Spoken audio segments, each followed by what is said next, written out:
Hi சொந்தங்களே, அனைவருக்கும் வணக்கம். ஏன் லைவ் போட மாட்டேங்கிறீங்க? வீட்டில் சண்டையா? இல்லை உங்கள் வீட்டில் பக்கத்தில் உள்ளவங்க எதனாலும் சொல்லிட்டாங்களா? உங்கள் மாமியார் எதனாலும் சொல்லிட்டாங்களா? அம்மா அப்பா போட விடான்னு சொல்லிட்டாங்களா?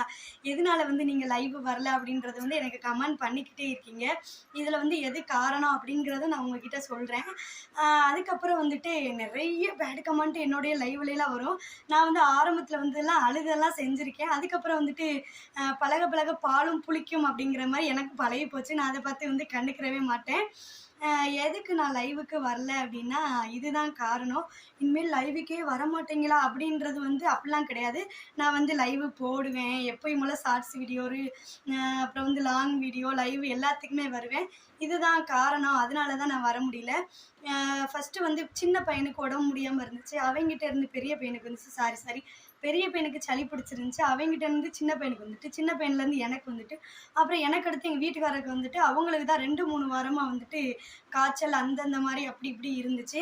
அப்புறம் சரி இதெல்லாம் சரியாயிட்டே, சரி திருப்பி வரலாம் அப்படின்றப்ப என்ன ஆயிட்டுன்னா, ஒரே ஃபங்க்ஷன், கல்யாணம், காது குத்து அப்படின்ட்டு ஒரே முகூர்த்த நாளாக நான் இருக்கிறது என்னதான் இருந்தாலும் சொந்த ஊர் மதுரை, இருக்கிற திருநெல்வேலி. இருந்தாலும் நம்ம அண்டாமல் யாரையும் அண்டாமல் இருக்கக்கூடாது. சொந்த பந்த விசேஷங்களுக்கு நம்ம போய்த்தான் ஆக வேண்டியதாக இருக்குதா. அப்போ நான் ஊருக்கு போயிட்டேன். ஊருக்கு போயிட்டு லைவ் என்னால் போட முடியல. என்னென்னா எங்கள் வீட்டில் சின்ன சின்ன குட்டீஸ்கள், என் குழந்தை இல்லை, அண்ணன் பிள்ளை, சித்தப்பா பிள்ளை, பக்கம் கிராமம்னாவே அதிக குழந்தைகளாக இருக்கும். லைவ் போடும்போது குழந்தைகள் ஜட்டி இல்லாமல் வரதோ, அப்புறம் அழுகிறதோ அப்படிலாம் கேட்கக்கூடாது. முக்கியம் ஒரு வீட்டில் அண்ணன், அம்மா, அப்பா நிறைய பேர் இருப்பாங்க. ஒவ்வொருத்தரையும் ஒவ்வொரு ஃபோன் இருக்கும். நான் லைவ் போடும்போது சைலண்ட்டில் போடுங்க, எனக்கு லைவ் போடும்போது காப்பி ரைட்டி விழுந்துடும். அந்த ஒரு விஷயத்தையும் நான் அவங்க எல்லாத்தையும் சொல்ல முடியாது. நம்ம வீடாக இருந்தால் நம்மளுக்கு சுதந்திரம். ஏன்னா இப்போ நான் இருக்கேன், என்னுடைய வீட்டுக்காரங்கன்னா அவங்க டூட்டி போயிடுவாங்க. மாமா இதை நீங்கள் சைலண்ட்டில் போடுனா கேட்கலாம், கேட்காம இருக்கலாம். அது புருஷன் முண்டாட்டி அப்படிங்கிறது. நம்ம எல்லாத்தையும் அதே மாதிரி சொல்ல முடியாது.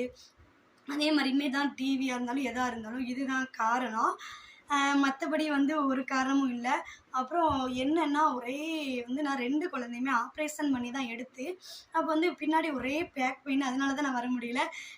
அப்புறம் ஒரு 2 நாள் மட்டும் பொறுங்க. உங்களுக்கு லைவு, மெம்பர்ஷிப் லைவு எல்லாம் அடித்தூள் அப்படிங்கிற மாதிரி போட்டுருவேன். விரைவில் 24x7 போடலாம் அப்படிங்கிற மாதிரி இருக்குது. மறக்காமல் எனக்கு சப்போர்ட் பண்ணுங்கள் சொந்தங்களே. இதுதான் காரணம், வேறு ஒரு காரணமும் இல்லை சொந்தங்களே. பாய்.